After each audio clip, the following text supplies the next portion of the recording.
नमस्कार, स्वागत है आपका हॉर्नबिल टीवी में। मैं हूं आपके साथ विशाल गर्ग। खबरों की शुरुआत करेंगे। उत्तराखंड में चारधाम यात्रा को लेकर तैयारियां तेज हो गई हैं।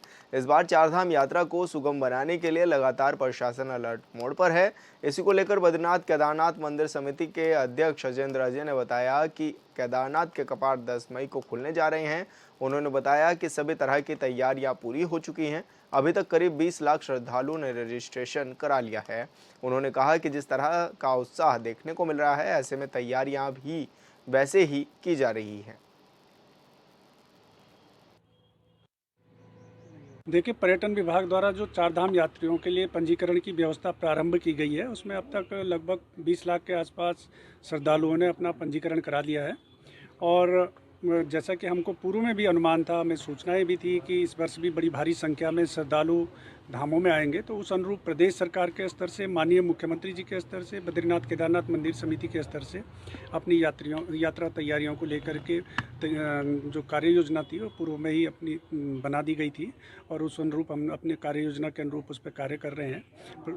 मुख्यमंत्री जी के स्तर से अब तक चारधाम यात्रा को लेकर के 2 बार सचिवालय में शासन स्तर पर वरिष्ठ अधिकारियों के साथ में समीक्षा बैठक आयोजित की गई और उन्होंने विभागवार सभी जो कार्यदायी एजेंसियां हैं, विभाग हैं, उनके प्रमुखों से उनकी कार्य योजना को लेकर के विस्तृत रूप से समीक्षा की थी और जहां पर किसी प्रकार के सुधार संशोधन की आवश्यकता थी उसमें उनको दुरुस्त करने के भी उनके आगामी 10 मई से चारधाम यात्रा शुरू होने वाली है, लेकिन बद्रीनाथ में पेयजल विभाग की लापरवाही के चलते कई जगह पानी के पाइप टूटे हुए हैं और कई जगह पानी के पाइपों में लीकेज भी हो रही है। विभाग कर्मियों ने अभी भी इन पेयजल कनेक्शन और पाइपों को दुरुस्त नहीं किया है, जिससे स्थानीय होटल कारोबारी और दुकानदारों के यहाँ पानी की सप्लाई बाधित हो गई है। वहीं बद्रीनाथ धाम में प्रवेश करने के बाद पड़ने वाला पुराना बस अड्डा निर्माण कार्य में लगने वाले बिल्डिंग मटेरियल और सीमेंट की ईंटों से पटा हुआ नजर आ रहा है। हालांकि यहाँ कुछ मजदूर इन मटेरियलों को अन्यंत्र शिफ्ट करते हुए दिखाई दे रहे हैं। सवाल ये है कि धाम में शुरुआती दिनों में यात्रा का दबाव चरम पर होगा। ऐसे में बस स्टैंड से ये सामान हटाकर बस अड्डे को दुरुस्त नहीं किया गया तो यात्री को काफ़ी परेशानियां झेलनी पड़ सकती हैं।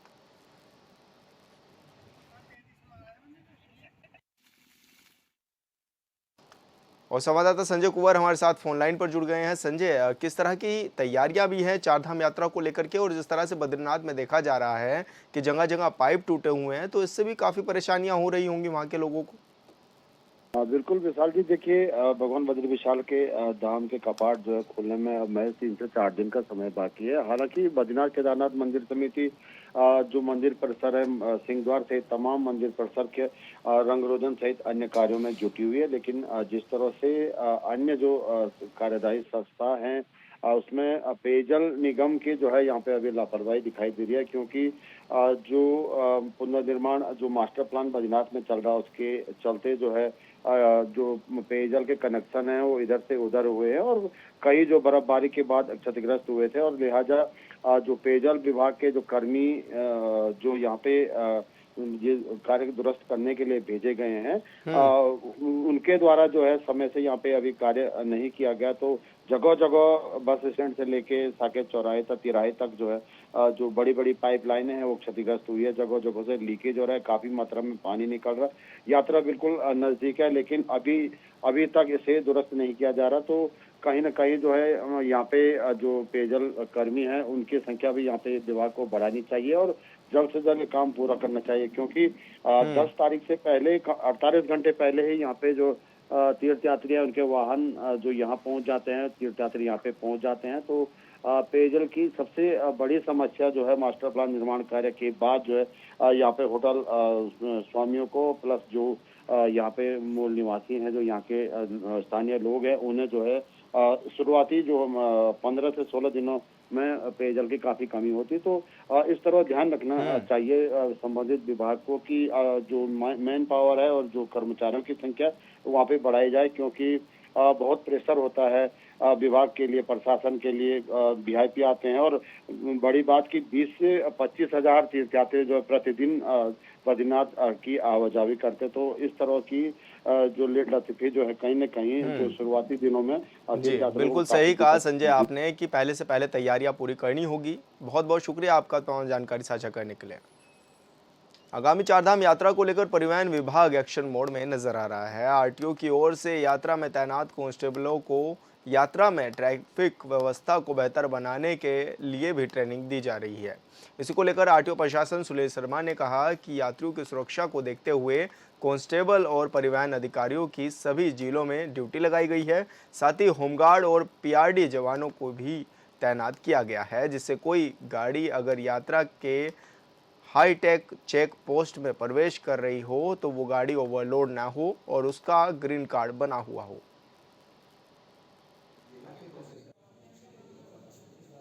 उसी को देखते हुए हमारे द्वारा हमारे सारे जो कांस्टेबल्स हैं या ऑफिसर्स हैं जो अन्य जिलों में भी तैनात हैं उनकी ड्यूटी लगाई गई है। साथ में होमगार्ड्स और पीआरडी के कांस्टेबल्स भी हमारे द्वारा एक्स्ट्रा लिए गए हैं ताकि जो हमारी हाई टेक चेक पोस्टें बनाई हुई हैं जो हर रूट की शुरुआत में जो दो हमारी ऋषिकेश में, एक देहरादून में और एक विकासनगर में, गाड़ी यात्रा में एंटर करने से पहले ये देख लें कि ओवरलोड ना हो, ड्राइवर की स्थिति ठीक हो और गाड़ी ने ग्रीन कार्ड और ट्रिप कार्ड बनवाया हुआ हो। इसके लिए हम लोग ट्रेनिंग दे रहे हैं और पूरी व्यवस्था कर दी गई है। 8 मई से हमारी सारी चेक पोस्टों पर हमारे लोग होंगे और चेकिंग का कार्य शुरू। उत्तराखंड से बड़ी संख्या में बीजेपी नेता और कार्यकर्ता अलग अलग राज्यों में चुनाव प्रचार के लिए गए हुए हैं। वहीं मुख्यमंत्री पुष्कर सिंह धामी भी लगातार अलग अलग राज्यों में चुनाव प्रचार कर रहे हैं। उनकी डिमांड भी लगातार बढ़ी हुई है। इसी के साथ उत्तराखंड में जल्द ही निकाय चुनाव भी होने हैं, जिसके लिए बीजेपी की क्या कुछ तैयारियां हैं, इसको लेकर बीजेपी प्रदेश महामंत्री आदित्य कोठारी से हॉर्नबिल टीवी ने खास बातचीत की है। भाजपा प्रदेश महामंत्री आदित्य कोठारी जी इस वक्त हमारे साथ मौजूद हैं। कोठारी जी, लगातार अन्य राज्यों में लोकसभा चुनाव चल ही रहे हैं, तो कितनी हमारी यहाँ से टीमें हैं जो अलग अलग स्टेट्स में जाकर के काम कर रही हैं? भारतीय जनता पार्टी के वरिष्ठ नेता जिनको कि चुनाव लड़ाने का अच्छा अनुभव है और लगातार लंबे समय से चुनाव लड़ाते हुए आए हैं, ऐसे वरिष्ठ नेताओं की टीम हमारी हिमाचल प्रदेश के चुनाव में गई है। हिमाचल में हम 3 लोकसभा में, मंडी लोकसभा, हमीरपुर लोकसभा, शिमला लोकसभा में हमारे पदाधिकारी वहाँ पर काम कर रहे हैं।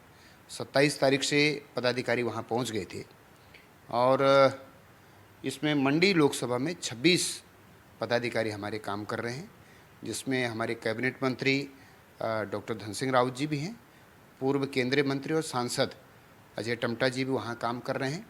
इसी के साथ में हमीरपुर लोकसभा में भी हमारे प्रदेश के महामंत्री संगठन आदरणीय अजय जी सहित 40 लोग वहाँ पर काम कर रहे हैं और शिमला लोकसभा में हमारे केंद्रीय मंत्री और नैनीताल के सांसद अजय भट्ट जी सहित वहाँ पर 29 लोग 29 पदाधिकारी काम कर रहे हैं। वहाँ पर अंतिम चरण का चुनाव है 1 जून को, तो 30 तारीख तक 29-30 मई तक वहाँ वो लोग काम करेंगे और उनके अनुभव का लाभ वहाँ निश्चित रूप से मिलेगा। अच्छा, मुख्यमंत्री भी लगातार ताबड़तोड़ रैलियां करते हुए नजर आ रहे हैं, अलग अलग राज्यों में जा रहे हैं, तो पार्टी की तरफ से भी उनको आदेश दिए जा रहे हैं कि कहाँ कहाँ पर जाना है उनको? उत्तराखंड के मुख्यमंत्री आदरणीय पुष्कर सिंह धामी जी हमारे केंद्रीय स्टार प्रचारकों की सूची में हैं और उन्होंने उत्तराखंड के अंदर जो ऐतिहासिक काम किए हैं उसके आधार पर उनका पूरे देश भर में शीर्ष नेताओं में उनका स्थान बना है और वे महाराष्ट्र, पश्चिम बंगाल, तेलंगाना, दिल्ली, उत्तर प्रदेश आदि कई राज्यों में जनसभाएं कर रहे हैं।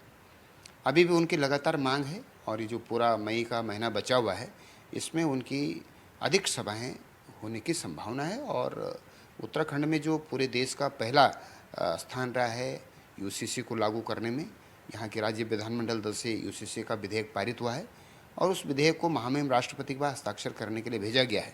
तो मैं समझता हूँ कि आचार संहिता समाप्त होने के बाद उत्तराखंड में यूसीसी का कानून लागू हो जाएगा और इसी के साथ में जो उत्तराखंड में नकल विरोधी अध्यादेश, कड़ा नकल विरोधी अध्यादेश यहाँ लागू किया गया है और उसके लागू होने के बाद मेहनतकश बच्चे, मजदूर, किसान, गरीब का बेटा आज प्रतियोगी परीक्षाओं में निकल रहा है, तो ये उसी कड़े नकल विरोधी कानून का ही परिणाम है। इसका श्रेय भी धामी जी को जाता है। उत्तराखंड में कड़ा धर्मांतरण विरोधी कानून भी यहाँ लागू हुआ है और ये सभी कानूनों का पालन करने के लिए अन्य राज्य भी जो है इसको फॉलो करने की प्रयास कर रहे हैं।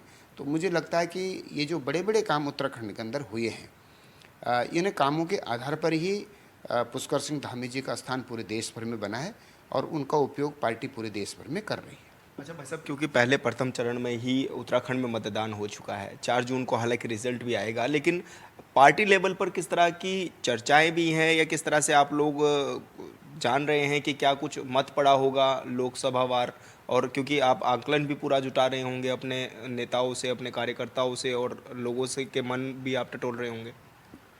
जो सूचनाएं प्राप्त हुई हैं मतदान के बाद, सभी जगह से अच्छे समाचार प्राप्त हो रहे हैं और जो हमने यहाँ उत्तराखंड में लक्ष्य रखा था कि हम 70% मत भारतीय जनता पार्टी के पक्ष में पड़े, इस लक्ष्य की ओर हम लगातार आगे बढ़े हैं।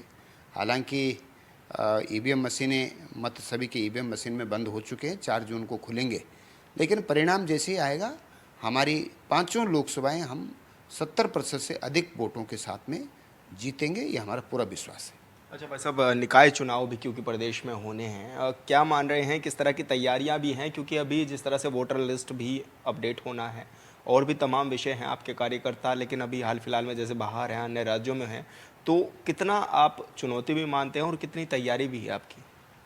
स्थानीय निकाय के चुनाव प्रस्तावित हैं और जून के महीने तक प्रशासन को नियुक्ति हुए 6 माह भी बीत जाएंगे, तो इस लिहाज से चुनाव जल्दी संभव हैं होने।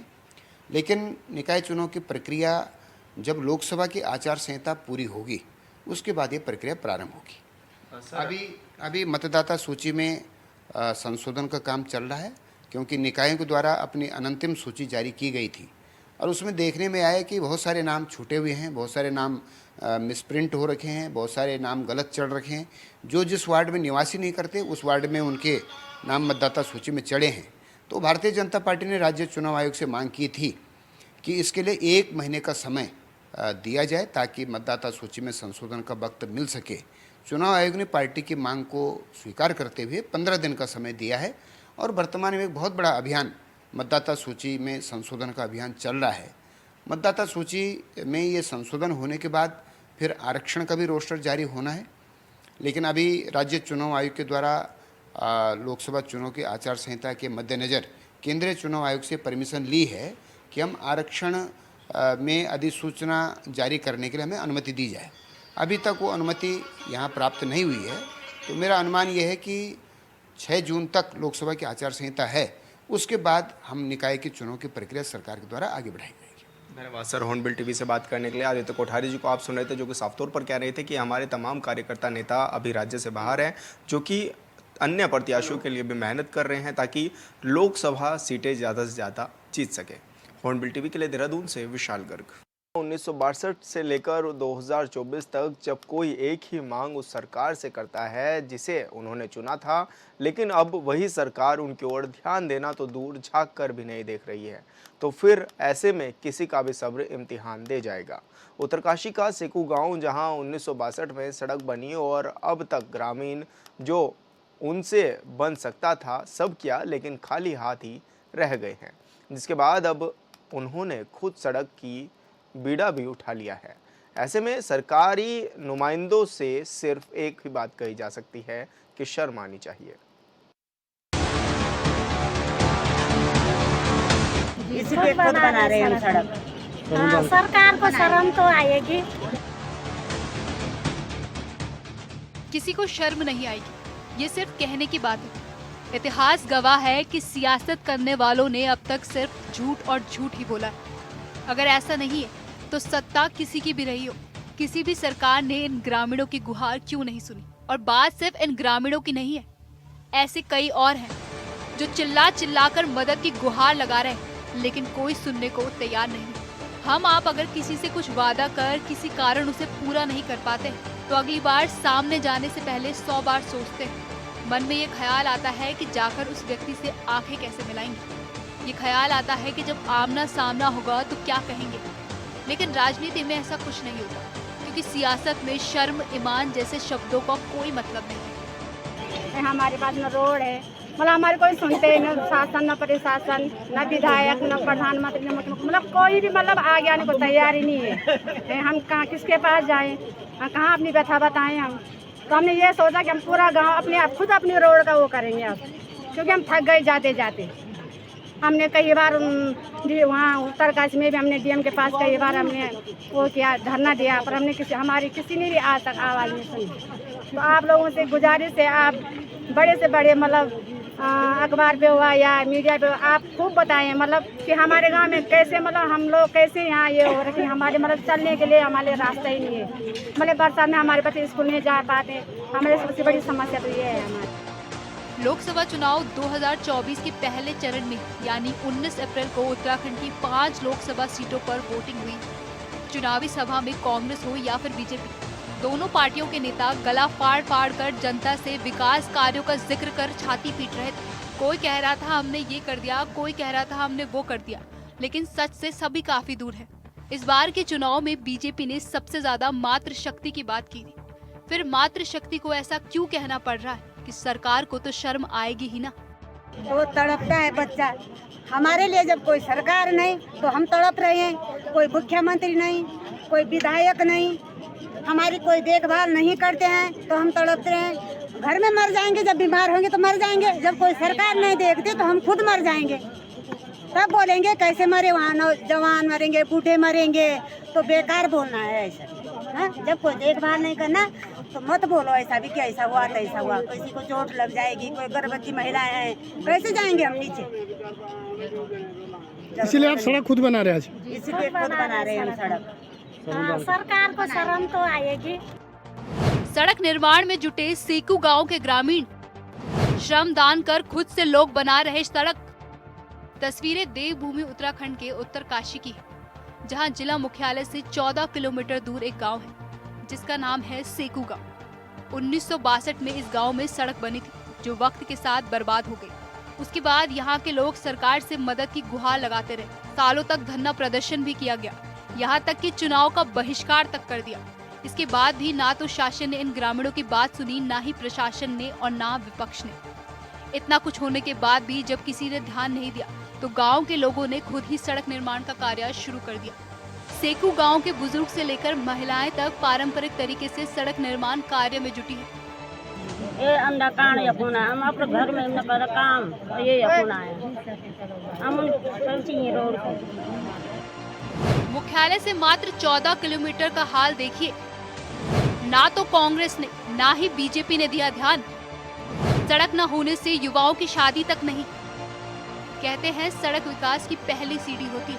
सड़क आने से गांव में सुविधाएं मिलती हैं। लेकिन जनपद मुख्यालय से मात्र 14 किलोमीटर दूर बसे सेकू गांव के लोग सालों से सड़क की मांग कर रहे हैं, जिसे ना तो कांग्रेस की सरकार में पूरा किया गया, ना ही बीजेपी की डबल इंजन वाली सरकार ने।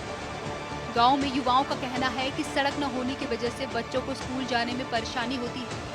आपसी सहयोग से अस्पताल पहुंचना पड़ता है। मौजूदा वक्त में स्थिति ये है कि गांव के युवाओं की शादी तक नहीं हो रही क्योंकि गांव में सड़क नहीं है। मैं तो एक इस गांव का युवा हूं। अभी हाल ही में हम लोगों ने लोकसभा चुनाव का बहिष्कार किया, पर फिर भी शासन प्रशासन में बैठे हुए, सरकार में बैठे हुए ये जो सरकार के नुमाइंदे हैं, हम लोगों की व्यथा को नहीं सुनेंगे, क्योंकि उन्हें पता है। आप देख रहे होंगे हम राष्ट्रीय राजमार्ग से मात्र 10 किलोमीटर की दूरी पे हैं हम लोग, लेकिन हमारे साथ आप इस रोड पे आए होंगे तो आपको लग रहा होगा स्वयं कि हम लोग कितने पिछड़े हुए हैं। अभी भी मात्र 10 किलोमीटर की दूरी होने पे सर हमें तो ये लग रहा कि हम सन 62 से बनी हुई रोड, हमें ये लग रहा कि शायद हम अभी भी 60 साल पीछे हैं, मात्र 10 किलोमीटर दूर होने के बावजूद। और साथ ही आप लोग देख रहे होंगे यहाँ के आज भी कम से कम 35 साल के युवा हो चुके हैं। हमारे साथ कोई रिश्ता लगाने को तैयार नहीं है। यहाँ के लोग क्षेत्र में हमारे लोग बोल रहे हैं कि हम किसी भी अन्य गांव में रिश्ता लगाएंगे पर सेकू में नहीं लगाएंगे। क्यों? क्योंकि हम लोग इतने पिछड़े हुए हैं शिक्षा को लेके। सर हमारे यहाँ नई जॉइनिंगें हो रही, उनको अटैचमेंट कर दिया जा रहा है। यहाँ से सीधे आपके अल्मोड़ा, यहाँ से डिस्ट्रिक्ट लेवल से बाहर अटैचमेंट कर दिया जा रहा है अल्मोड़ा। हाल ही हमने आप लोगों को ये न्यूज़ भी दी थी बीच में, स्कूल से रिलीव तक नहीं किया गया टीचर को, फिर भी ऊपर ही ऊपर शासन प्रशासन के द्वारा, इन सरकार के द्वारा टीचर को ऊपर ही ऊपर से रिलीव कर दिया गया। और हमारे बच्चों का ये हाल है कि आज हमारे ये 2 स्कूल यहाँ पे हैं, जूनियर हाई स्कूल तक है, तो सर वो स्कूल बंद होने के कगार पे है। मेरे को तो ये रोड तो जाए भाड़ में, मुझे शिक्षा को लेके इतनी पीड़ा है। आज मेरे गांव से कम 40% पलायन हो चुका है। ये सरकार कहती है बेटी बचाओ बेटी पढ़ाओ, लेकिन इन बेटियों के चक्कर में लोग जो 3,000 नहीं कमा पाते हैं वो 3,000 किराया दे रहे हैं मकान का। उत्तरकाशी जाके 3,000 दे रहे हैं किराया। साल 1962 में पहली बार बनी थी सड़क। सालों से शासन प्रशासन से लगाते रहे गुहार। चुनाव तक का ग्रामीणों ने किया बहिष्कार। सेकू गांव के लोग बताते हैं कि सन 1962 में फॉरेस्ट विभाग की तरफ से सड़क का निर्माण कराया गया, पर रखरखाव के अभाव में सड़क की हालत खस्ता हाल हो गई। तब से लेकर आज तक इस सड़क पर कोई काम नहीं हुआ, जिस कारण ग्रामीणों को कई किलोमीटर की खड़ी चढ़ाई पार करने के बाद गांव पहुंचना पड़ता है। अगर गांव में कोई बीमार हो जाए तो उसे अस्पताल पहुंचाने के लिए बड़ी समस्या आती है। ग्रामीणों ने जिलाधिकारी से लेकर प्रदेश के मुख्यमंत्री तक गुहार लगाई, पर नतीजा कुछ न निकला। मजबूरी में ग्रामीणों ने लोकसभा चुनाव का बहिष्कार तक कर दिया, पर इससे भी कोई फर्क नहीं पड़ा। अब ग्रामीणों ने खुद अपने संसाधनों से इस रोड का काम शुरू कर दिया।